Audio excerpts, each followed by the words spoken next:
بلوچستان کا اہم پارلیمانی وفد جس کی قیادت سابق نگران وزیر اعظم سینیٹر انوار الحق کاکڑ کر رہے تھے، انہوں نے 8 سے 18 فروری 2026 کے دوران سویڈن، ڈنمارک اور ناروے کا اہم دورہ کیا۔ دورے کا مقصد بلوچستان کی سیکیورٹی صورتحال پر پاکستان کا موقف واضح کرنا، صوبے کے ترقیاتی امکانات کو اجاگر کرنا اور بیرون ملک پھیلائے جانے والے منفی پروپیگنڈے کا مؤثر جواب دینا تھا۔ اسکینڈینیویا کے ممالک ڈنمارک، ناروے اور سویڈن وہ ممالک ہیں جن میں شدت پسند اور دہشت گرد تنظیموں کے کئی اہم رہنما انسانی حقوق کے کارکن کا لبادہ اوڑھ کر پناہ گزین ہیں۔ یورپ میں بھارت نواز NGOs جیسے پانک، BNM پاکستان کے خلاف پروپیگنڈے میں مصروف ہیں۔ یاد رہے کہ 2020 میں EU ڈسانفو لیب نے انڈین کرونیکلز کے نام سے پاکستان کے خلاف بھارتی پروپیگنڈے کو بے نقاب کیا تھا، اور اس بھارتی پروپیگنڈے کے مطابق پاکستان کے خلاف کام کرنے کے لیے متعدد NGOs کھولے گئے تھے تاکہ پاکستان کو بدنام کیا جا سکے۔ سویڈن میں وفد نے عالمی ٹیلی کام کمپنی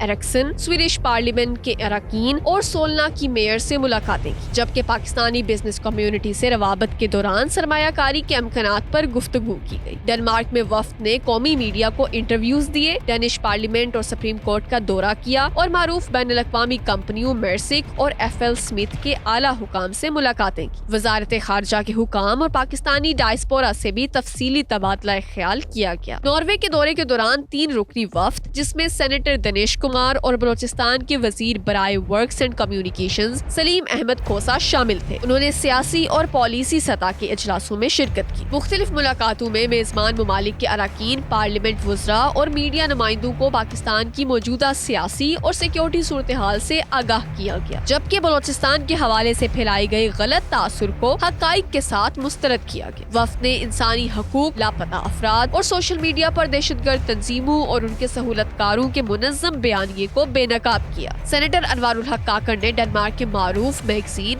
سولیڈریٹ کو انٹرویو دیتے ہوئے کہا کہ جن مسلح گروہوں کو بعض ادارے انسانی حقوق کے علمبردار کہتے ہیں، وہ دراصل بے گناہ شہریوں کو نشانہ بنانے والے دہشت گرد ہیں۔ انہوں نے BLA کی سرگرمیوں کو بلوچستان کی ترقی میں بڑی رکاوٹ قرار دیا اور لاپتہ افراد کے معاملے پر اعداد و شمار کے ساتھ حقائق پیش کی۔ انہوں نے یہ حقیقت بھی بیان کی کہ کئی نام نہاد لاپتہ افراد بعد میں سیکیورٹی فورسز کے ساتھ جھڑپوں میں ہلاک ہونے والے دہشت گردوں کی فہرست میں پائے گئے۔ ڈنمارک میں مقیم بلوچ برادری سے ملاقات کے دوران افغانستان کی صورتحال اور خطے میں استحکام سے متعلق اہم نکات پر روشنی ڈالی گئی۔ انوار الحق کاکڑ نے کہا کہ افغانستان میں بیرونی طاقتوں کی وسیع مالی اور عسکری معاونت کے باوجود وہاں کا نظام تیزی سے منہدم ہو گیا، جس سے یہ حقیقت واضح ہوتی ہے کہ پائیدار استحکام بیرونی سہاروں سے نہیں بلکہ مقامی بنیادوں پر استوار کیا جاتا ہے۔ انہوں نے کہا کہ اربوں ڈالرز کی سرمایہ کاری اور طویل المدتی غیر ملکی موجودگی کے باوجود بھی افغان ریاستی ڈھانچہ دیر پا ثابت نہ ہو سکے۔ اس وفد کی کامیابی یہ ہے کہ یورپی فورمز پر بلوچستان میں جاری سماجی و معاشی ترقی کو سراہا گیا، جبکہ صوبے کے کاروباری اور سرمایہ کاری امکانات میں بھی دلچسپی کا اظہار کیا گیا۔ بلوچ پارلیمانی وفد کا یہ دورہ پارلیمانی سفارتکاری کے فروغ اور بلوچستان کے بارے میں پاکستان کے موقف کو عالمی سطح پر مؤثر انداز میں اجاگر کرنے کی ایک اہم کوشش قرار دیا جا رہا ہے۔